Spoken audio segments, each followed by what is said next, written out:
నిజామాబాద్ జిల్లా సిరికొండ మండల కేంద్రంలోని న్యావనంది చౌరస్తా వద్ద గురువారం సాయంత్రం ఎస్ఏ రమేష్ తమ సిబ్బందితో కలిసి వాహనాలు తనిఖీ చేశారు.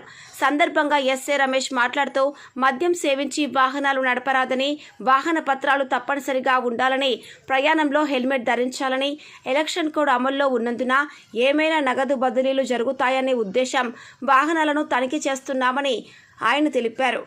RRR news reporter RC Reddy, మండలం సిరికొండ, జిల్లా నిజామాబాద్.